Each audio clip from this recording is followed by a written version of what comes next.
Amigos de Telesur, bienvenidos a la entrevista de CIDE.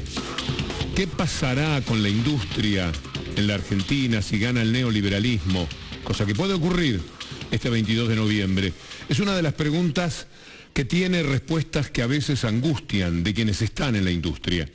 Nos acompaña esta noche Ariel Aguilar, es presidente de la Cámara Industrial del Cuero, de las manufacturas de cuero en la República Argentina, pero además es integrante de la agrupación Helbar, que recuerda un ministro de los años 70, 73, 74, tiempos de Perón, que definió el criterio industrial de la Argentina y algunas otras cosas. Ariel, ¿no? Bienvenido.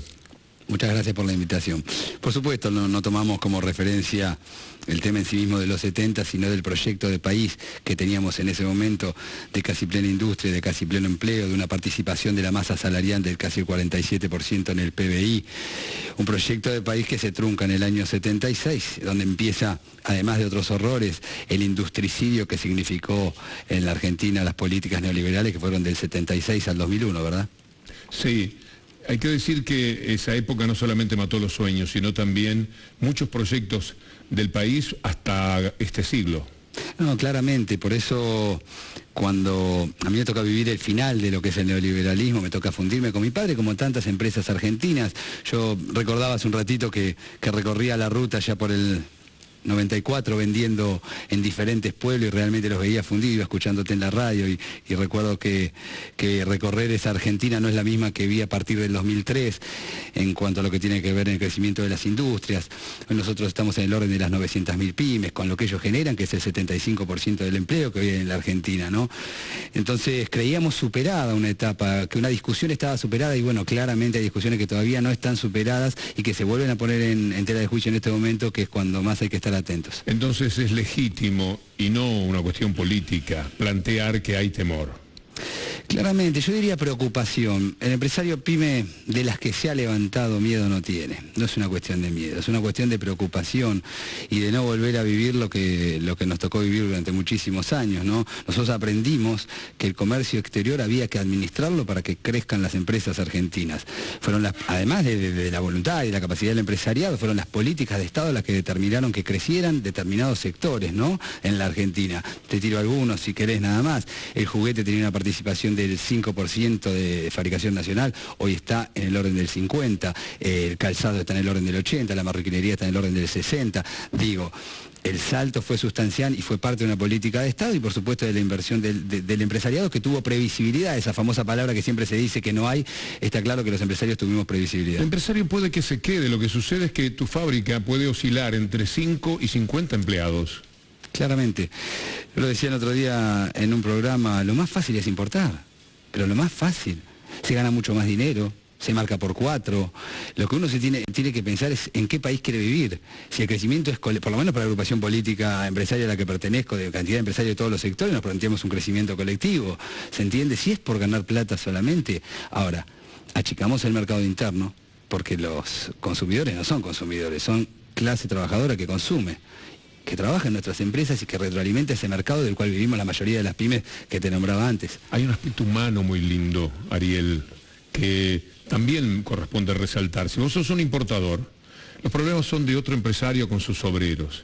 Cuando vos decidís fabricar y tenés una fábrica de 50 empleados, en realidad tenés 50 problemas humanos, tenés un contacto, que es algo que genera, por supuesto, algunos problemas, algunos inconvenientes, pero es tan lindo saber que podés generarle proyectos y vida a 50 personas. Yo estoy poniendo una cifra imaginaria de una pyme, pero más o menos andan en eso. Sí, es que además uno le conoce la cara a la gente, ¿no? Y claramente tenemos problemas en las pymes argentinas, tenemos un problema con los juicios laborales, tenemos todavía un problema de acceso al crédito, pero te habla alguien además que le tocó discutir paritarias durante esto. Mirá, en los 90 nuestra Cámara no discutió una sola paritaria y quedaron solamente 60 empresas. Hoy estamos en el orden de los 300. ¿Esto qué quiere decir? Decir de nuevo el número porque es muy importante. En el final, en el 2001-2002, quedaban 60 empresas marroquineras en la Argentina. Hoy estamos cercanos a las 300.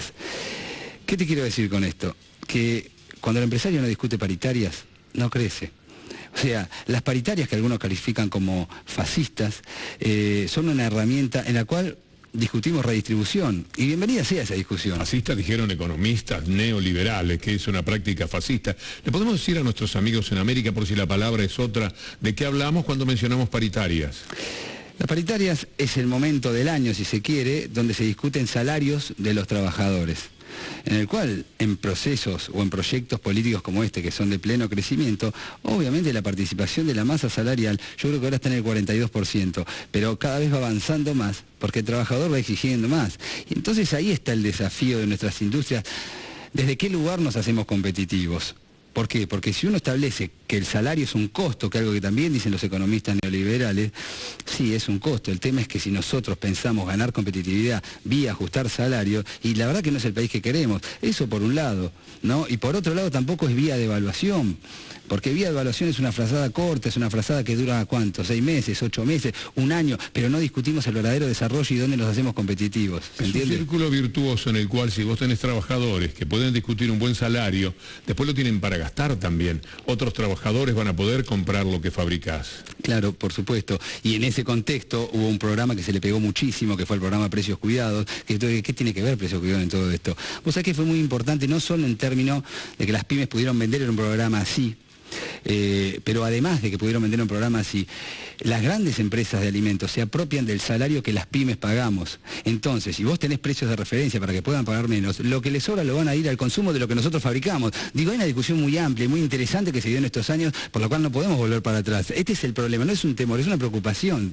¿Se entiende? Las pequeñas y las medianas empresas son las que realmente dan trabajo. Le quiero contar a los amigos de América que del trabajo privado que hay en la Argentina, el 65% lo dan las pymes. Y para esto se crearon 240.000 en estos años. Implica una cantidad en millones de puestos de trabajo. Las corporaciones no dan ni por asomo tanto trabajo.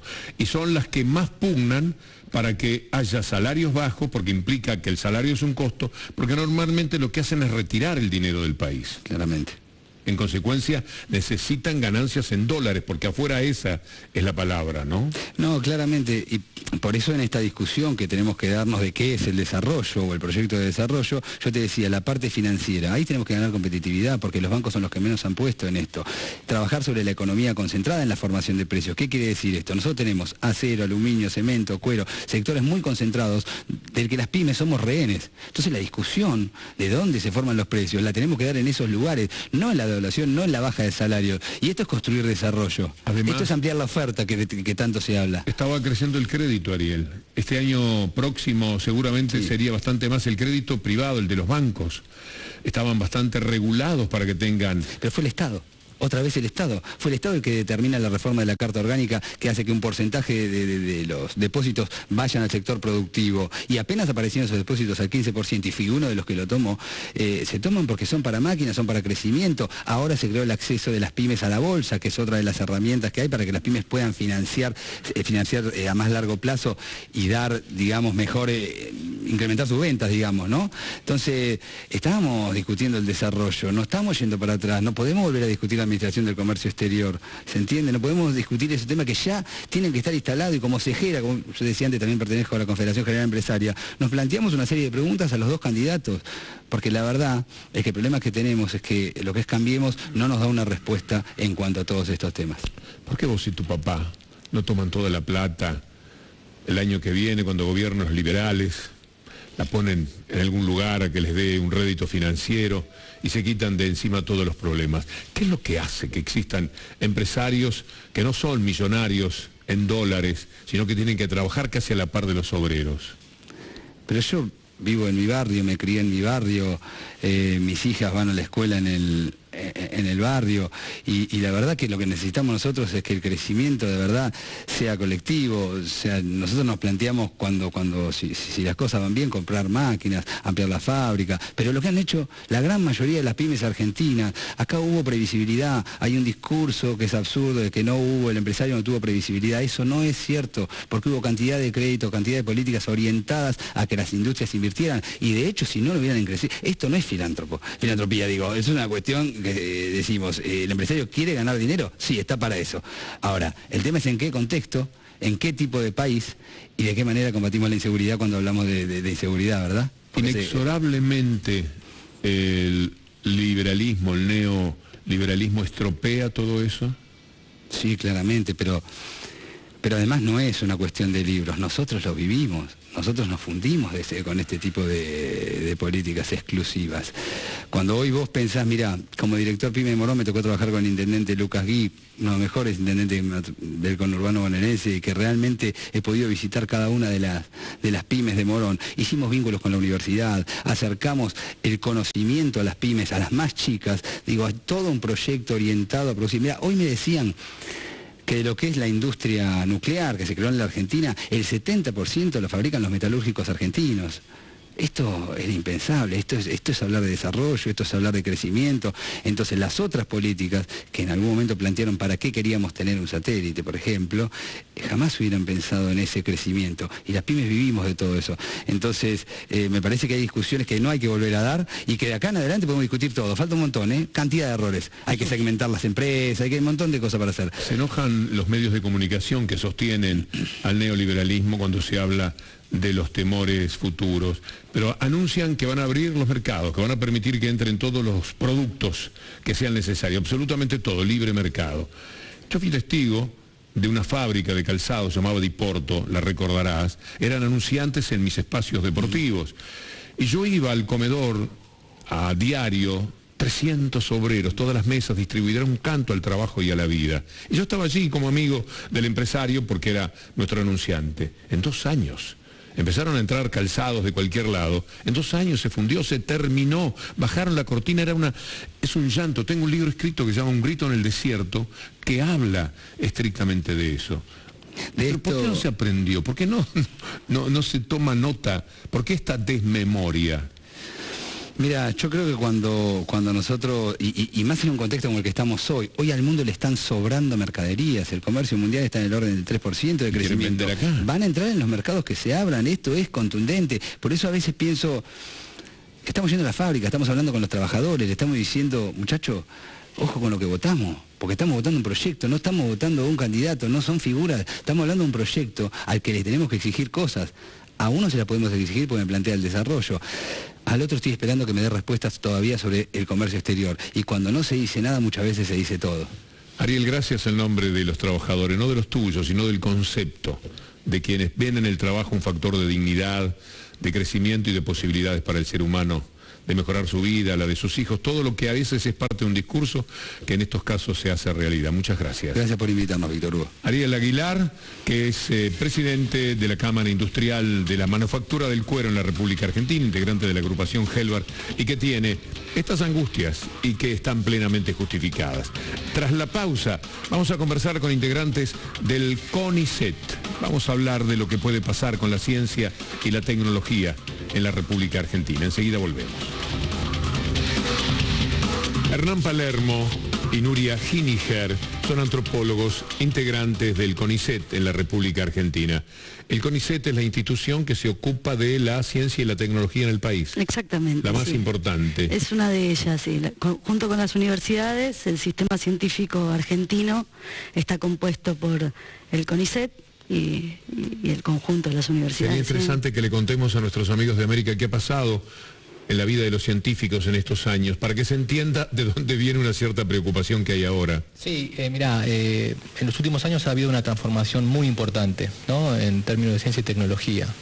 Fundamentalmente en nosotros, que somos una generación más o menos de 30 y pico de años, que hemos en su momento, a fines de los 90, elegido una carrera universitaria, antropología, pensando fundamentalmente que nunca íbamos a trabajar de ello.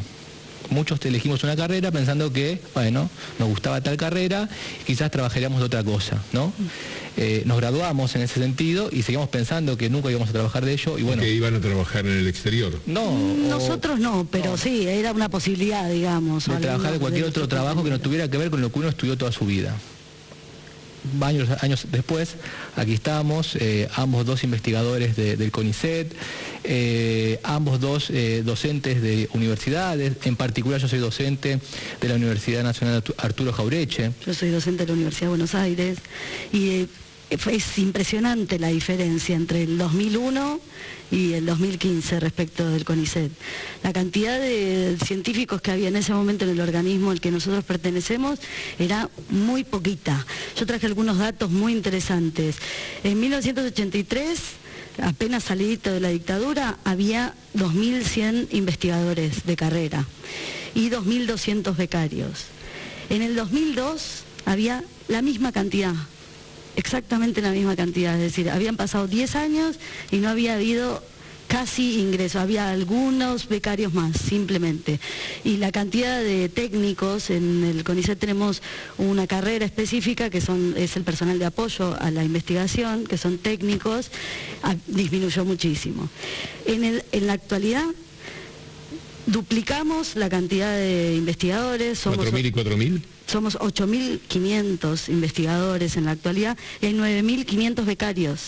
Es decir, es muy significativo la diferencia que hay entre 1983, 2002 y la actualidad. En 10 años simplemente se modificó. Los resultados que han dado, por otra parte, son muy interesantes. A cada rato en mis programas de radio yo tengo que hablar qué investigadores del CONICET descubrieron esto, aportaron lo otro, para la actividad agraria, para la actividad biológica. ¿Cuántas ramas importantes hay? Sí, hay mucha riqueza de investigación, porque además, mientras uno va creciendo en masa de investigadores, también se van enriqueciendo las investigaciones. Digo, como para contar muy sencillo y muy concreto, 2 investigaciones que venimos realizando. Hace poco, por ejemplo, hemos realizado una investigación a partir de la nacionalización de YPF para poder evaluar el desarrollo de proveedores PYME, ¿no? En la cadena de valores de YPF, y poder evaluar qué bienes y qué herramientas y qué maquinaria es factible de poder sustituir aquí en Argentina y que todavía no se sustituye, ¿no? Para poder evaluar y poder desarrollar a partir de la conjunción entre YPF y las pymes. Una evaluación que aporta directamente al desarrollo de la industria nacional. ¿Y la utilidad es inmediata? ¿O hay que tener un criterio estatal del largo plazo también? Por un lado, y esto es lo que ustedes temen, que cuando haya un largo plazo, la capacidad de inversión, del impaciente neoliberalismo, no esté aplicando ese tipo de políticas públicas. Definitivamente es así. En realidad, en ciencia y tecnología a largo plazo es fundamental, digamos, no, nada es.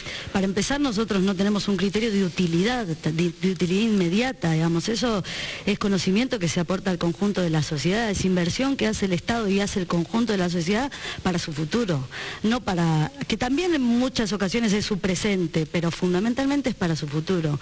En el plan específicamente de Macri, de ciencia y de técnica de la ciudad de Buenos Aires, para empezar lo subejecuta, digo, como suele subejecutar el presupuesto que tiene en general. Pero por otro lado, hace menos de lo que podría. Digamos, hace menos, incluso con el presupuesto que está acordado, pero no solo eso, sino que su única propuesta y su única política en marcha tiene que ver con la vinculación con las grandes empresas, en este sentido, de utilidad inmediata. Entonces, tener científicos trabajando directamente o en vinculación con grandes multinacionales, con grandes corporaciones, brindándole todo el conocimiento que hemos logrado desarrollar en tantísimos años y con tanto esfuerzo y con tanta inversión directamente al servicio de las empresas. Para eso se necesita menos gente. Va a sobrar gente. Bueno, ese es uno de los grandes temores que tenemos nosotros, y por eso es que ya veníamos como, ayer nos convocamos varios investigadores e investigadoras en nuestro instituto, que es el CEIL, el Centro de Estudios e Investigaciones Laborales de CONICET, y ayer nos congregamos una cantidad más o menos de 200 investigadores e investigadoras, y empezamos a debatir, a pensar cómo encarar de acá al 22 de noviembre, y en principio generamos un documento que está circulando ya por mail y por redes sociales, y lo que planificamos es que de aquí al 12 de noviembre, jueves 12 de noviembre, vamos a hacer una jornada nacional de ciencia y tecnología sí, Macri no. Y fundamentalmente nosotros en particular nos convocamos en la Plaza Constitución de 15 a 20 horas adentro de la estación de ferrocarriles, intentando hacer una actividad clase abierta y otras actividades vinculadas a la ciencia y la tecnología. Los amigos de Telesur, ¿cómo pueden bajar ese comunicado para que entiendan bien de qué se trata? ¿Cómo pueden hacer? Tenemos un grupo de Facebook que nos llamamos Científicos y Universitarios Autoconvocados. Ahí está el comunicado, ahí está el documento. curso, están convocadas las actividades, esa es una buena manera para... Sí, y estamos dialogando con distintas universidades y otros centros de investigación. Ya hemos dialogado con gente de Córdoba, con gente de Rosario, con gente de Mendoza, para poder articular en conjunto a nivel nacional una movilización a favor de la ciencia, en contra de Macri, y poder generar un debate en términos de qué significa si Macri ganara el 22 en términos de la ciencia y la tecnología. Y Nuria, ¿no es muy directo eso? Tal planteo, tan tajante, esto o Macri. Si es Macri, no será esto. Mira, ¿estamos seguros? Estamos segurísimos nosotros. Macri representa a un sector de la sociedad muy concentrado que no tiene ninguna intención, y lo demostró durante 20 años en la Argentina, más 30 años en la Argentina. Nosotros sabemos qué implica Macri.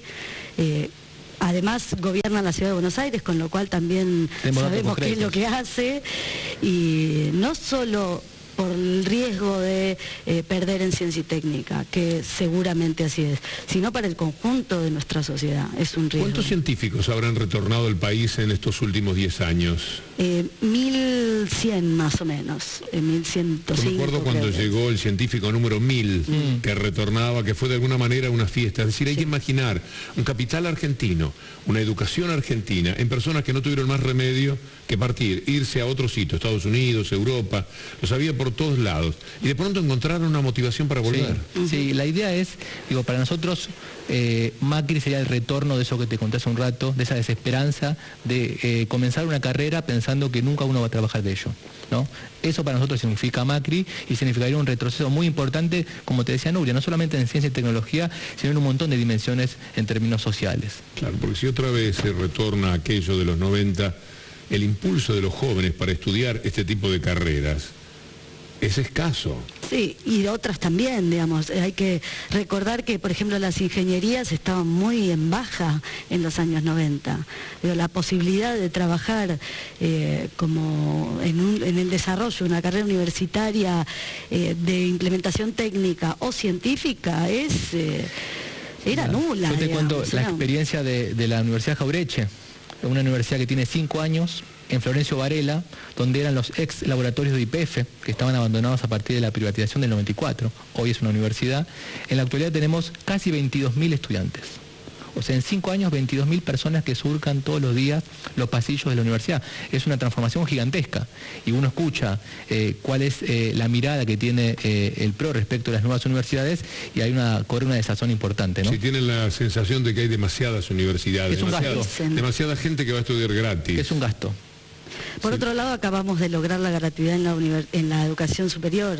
Es un avance. Bueno, ese es un enorme. dato, sí, negativo del PRO, porque votó en contra. Sí, exactamente. Eso es mostrar la hilacha, como decimos aquí, desde el punto de vista político. Porque oponerse a la gratuidad de la enseñanza es un tema muy fuerte, es muy neoliberal. Igual yo creo que me parece que coincidimos que en términos sociales, como sociedad, tenemos distintas herramientas y muchas herramientas para poder enfrentar la vuelta al neoliberalismo, ¿no? Hemos adquirido alguna experiencia, sabemos lo que significó el neoliberalismo, lo hemos vivido en carne propia, lo hemos sufrido, algunos han ido, algunos otros decidimos quedarnos y batallar aquí, y por eso creo que tenemos algunas herramientas para poder... ¿Te referís a herramientas antes del 22 de noviembre o posteriormente? Yo creo que antes y posterior. Sí. El encuentro de ayer de 200 investigadores no es poca cosa. No es poca cosa. Y el debate, hoy estuve, por ejemplo, en la Facultad de Filosofía y Letras, otra asamblea muy importante, debatiendo que se hace de acá al 22. Y hay una cierta, unanimidad es imposible en la vida, pero hay un porcentaje muy alto de científicos que piensan dentro de ese comunicado, lo firmó mucha gente. Ayer la convocatoria fue muy buena. Eso no significa que adentro del CONICET todos sean rosas, digamos. Hay un porcentaje importante de compañeros nuestros que no la ven de la misma manera. Eso, por ¿Y por qué pesa tanto lo ideológico? Ustedes que también sabrán de las ciencias sociales, ¿cuál es el comportamiento, cómo es el funcionamiento de las personas que, teniendo la experiencia, sabiendo lo que pasó, lo que inexorablemente tendría que ocurrir, ven con buenos ojos el retorno del neoliberalismo? Sí. Yo creo que hay no sé si está claro que se ve con buenos ojos el retorno del neoliberalismo. Yo creo que está un poco invisibilizado eso, ¿no? Yo creo que, me parece, pensando un poco, que se instaló la agenda del cambio.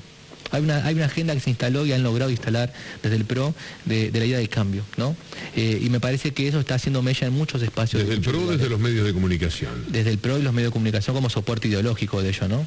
Sí, como soporte y divulgador, además, sí, claro, de esa idea de cambio. Exactamente. Cambiar porque había cosas en las denuncias de corrupción, de inseguridad, que hicieron que lo que tiñó el mapa, el mundo político de la Argentina, fueran esos aspectos y no ninguno de los otros logros. Sí, hay una franja que un poco debatimos de votantes, si se quiere, fundamentalmente de jóvenes, 22, 23, 24 años, que ahí la idea del cambio está instalada, fundamentalmente en la provincia de Buenos Aires, y ahí sobre lo que hay que trabajar ahí, ¿no? Y además, una franja de votantes que no han vivido los 90. También, y ustedes, ¿no?, que están en contacto con mucha gente al mismo tiempo, por las convocatorias y demás, ¿tienen la sensación de que puede revertirse la sensación de que el neoliberalismo está llegando?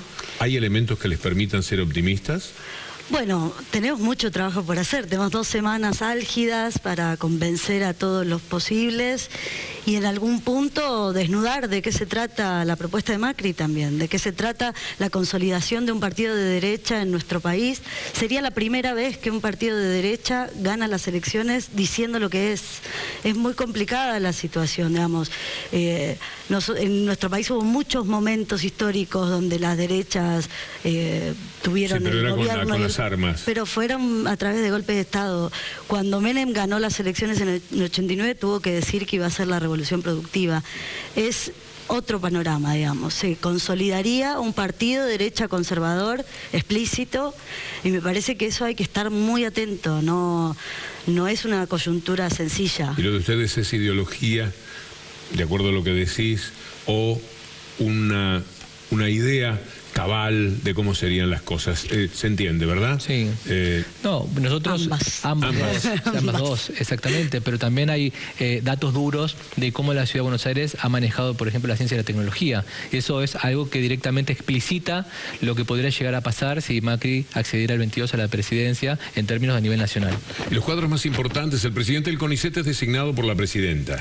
No, el presidente, el CONICET tiene un directorio que es votado solo por los investigadores, por un... No hay participación del Poder Ejecutivo. Sí, hay participación del Poder Ejecutivo y hay participación, es complicado porque hay participación de la UIA y hay participación de las entidades de la sociedad rural. Que finalmente se beneficiarían con el aporte que se haga para que la ciencia no decaiga. El CONICET todavía tiene mucho que ser transformado, digamos. Tiene un directorio cuyo estatuto es de la dictadura de Onganía. Una cuestión científica que pueden investigar ustedes después del 22 de noviembre si ganase el neoliberalismo, y es como esto pudo ser posible.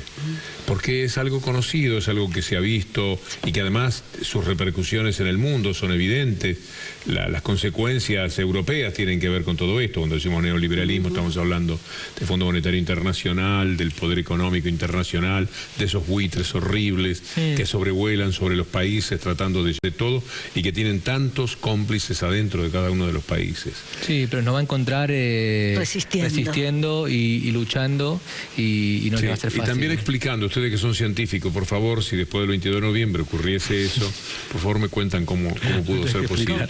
Han sido muy amables. Bueno, muchísimas gracias. Nuria Hiniger y Hernán Palermo son antropólogos, son del CONICET y tienen estas angustias de cara al próximo 22 de noviembre. La entrevista decide un poco más de la opinión que usted puede tener de qué es lo que está en juego en la República Argentina en estas elecciones. Los invitamos para nuestro próximo encuentro mañana, si Dios quiere. Hasta entonces y buenas noches.